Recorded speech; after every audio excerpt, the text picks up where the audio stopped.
गुल हिकमत का मतवाला। फिर बैठे बैठे रफीक को सूझी। रफीक को हमेशा ही सूझा करती थी, अगरचे बज़ाहिर वो एक खामोश लड़का था। रफीक की तमाम तर कुव्वत उसकी आंखों और गालों में सिमट कर आ गई थी। जहां तक जबान का ताल्लुक था वो गूंगा था। उसके साथ कोई बात भी करो तो वो मुस्कुरा देता। उसकी मुस्कुराहट में तलखी नहीं होती थी।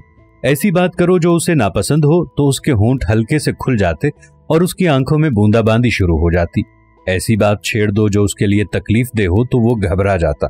उसके होंठ से उफ उफ की आवाज निकलती जैसे उसने कोई गर्म चीज मुंह में डाल ली हो, और उसकी हरकत इस तरह भी रंग इख्तियार कर लेती। बेजबान होने के बावजूद रफीक बेहद हसास था। उसकी तबीयत में दबी दबी रंगीनी थी। सुबह सवेरे ही वो शरीफ के यहाँ जा पहुंचता। चची, कोई चीज तो नहीं मंगानी? और फिर जब रंगीन इश्तिहार की तरह वो उसके सामने आती तो वो घबरा कर पीछे हट जाता। उसकी आंखें भीग जाती और कोई रंगीन सुर गले में फंस जाता। शिद्दत तासुर से वो उफ उफ और सी सी करता। आंखों में बूंदाबांदी और तेज हो जाती। रफीक दबी दबी आंच को पसंद करता था। वो गुल हिकमत का मतवाला था। उसे भिड़क कर चलने से कोई दिलचस्पी न थी। उसके किरदार में दो पहलू नुमायां थे, रंगीनी और झिझक। आन मिला था। इसके बावजूद रफीक को अक्सर सूझती थी। अब की बार उसे लाजवाब बात सूझी और मोहल्ले के लड़के बात सुनकर मुत्तफिका तौर पर झूमने लगे। मैं कहता हूं, वो बोला, अगर हम एक ड्रामा खेलें तो? ड्रामा? एली के दिल में गोया एक रंगीन हवाई चल गई। ड्रामा? आहा, क्या बात है! अर्जुमन चिल्लाया। कृष्ण कन्हैया ठीक रहेगा। आहा, उधर गायें, उधर गोपियां और बीच में बंदराबन का गोकुल। ड्रामा। सफदर ने एक लंबी आह भरी और सिगरेट की राख झाड़कर शाने फैलाकर गुनगुनाने लगा। हाफिज खुदा तुम्हारा। यूसुफ सिपाहियाना हंसी हंसा। ये भी कर देखो, वो बोला। रजा ने अपनी लंगड़ी टांग झल्ला कर कहा, मियाँ कोई बादशाह का पाठ हो तो हमें दे देना, बाकी सब खैरियत है। सफदर के दालान में पर्दों की जगह खेस और चादरें लटकाई गईं, क्योंकि उसके सामने सहन के ऊपर की छत गैलरी का काम दे सकती थी, जहां से मोहल्ले की औरतें ड्रामा देख सकती थी। आगा हशर के खेल खूबसूरत बला का एक रंगीन टुकड़ा खेलने के लिए चुना गया। रफीक ने गुलखैरों का पार्ट संभाल लिया। अर्जुमंद को जटैक का काम मिला और इसी तरह सभी पार्ट मोहल्ले के बड़े लड़कों ने संभाल लिए और वो सब शिद्दत से रिहर्सल में मसरूफ हो गए। उस रात सहन खचाखच लड़कों से भरा था। ऊपर गैलरी में 20-30 औरतें बैठी थीं। बिस्तर के लटके हुए खेसों और चादरों के पीछे गुलखैरों की आंखों में गुलाबी रंग की बूंदाबांदी हो रही थी। अर्जुमंद जटेक के भेस में प्रेम पत्र और प्रेम टोना संभाले खड़ा था। सफदर हिदायतकार की हैसियत से शाने फैलाए ऐ दिलरुबा मैं हूं फिदा गुनगुना रहा था। खेल शुरू हुआ। एक्टर यूं मुंह उठाकर बातें कर रहे थे जैसे अल्लाह ताला से हम कलाम हूं। गुलखैरो लक्के कबूतर की तरह सीने को दोहरा किए खड़ा था। जटेक छत से बातें कर रहा था। प्रॉम्प्ट करने वालों के लिए किताब पर नजरें जमाए रखना मुश्किल हो रहा था। पटाखा बजा भी देते तो पर्दा खींचने वालों को मालूम ही ना होता कि उसे पर्दा खींचना चाहिए। उधर जटेक सामने मंजर की वजह से इस हद तक मस्त हो गया था कि अनजाने में उसने डंडे को यूं थाम लिया जैसे वो एक बांसुरी हो। सिर्फ एली की निगाहें झुकी झुकी थी। उसे जनाना पाठ करने में शर्म महसूस हो रही थी। तमाशाई बार बार तालियां बजा रहे थे। गैलरी के धुंधलके में सफेद सफेद दांत चमक रहे थे। हल्की हल्की रुपहली घंटियां बज रही थी जिन्हें सुनकर अदाकार और भी चमकते और उनके लिए अपने पाठ पर महदूद रह जाना मुश्किल हो जाता और वो अपनी तरफ से बढ़ा चढ़ा कर मकालमे बोलते। आखिरी गाने पर जबरदस्त तालियां पीटी गईं। गैलरी से दबा दबा वाह वाह का शोर बुलंद हुआ।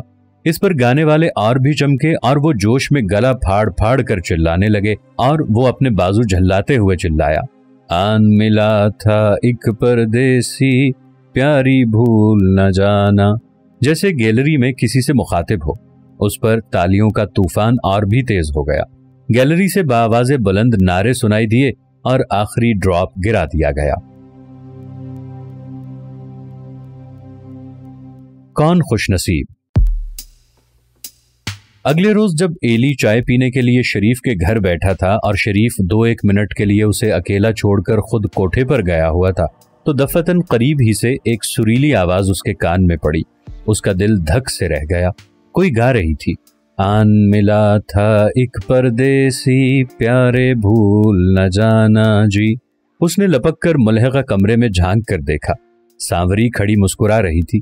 उसकी आंखें झुकी हुई थीं जिन पर लंबी लंबी पलकें साया किए हुए थीं। उसके सांवरे रंग में मखमली चमक थी और खड़े होने के अंदाज में वाज़े सपुर्दगी। एली का दिल उछलकर उसके गले आटका। वो फटी फटी आंखों से उसे देखे जा रहा था।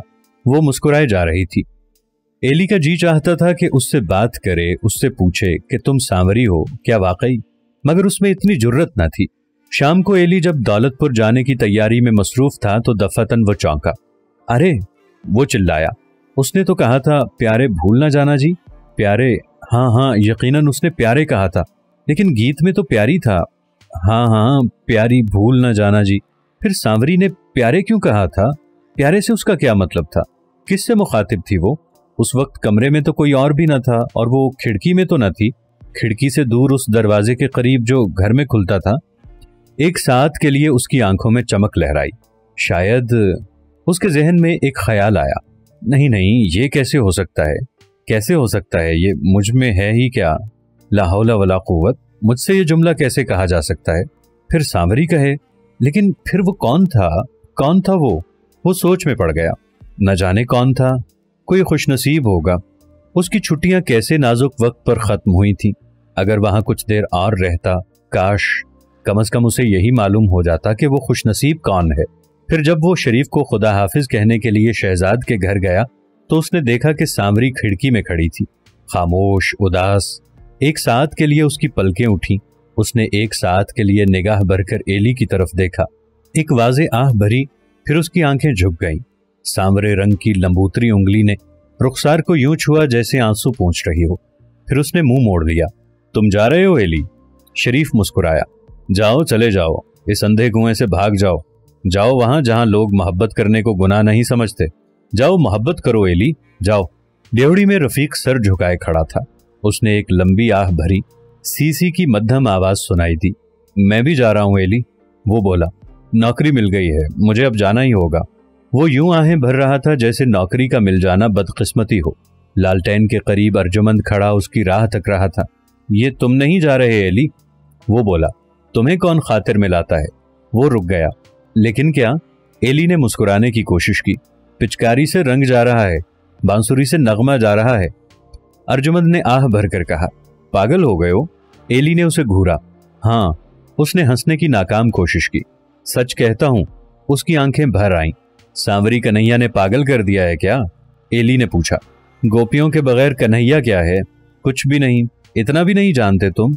अर्जुमंद ने पैंतरा बदला। चले जाओ, दफा हो जाओ। जाओ, हम हुक्म देते हैं, जाओ, माँ बदौलत का फरमान बजा लाओ, जाओ।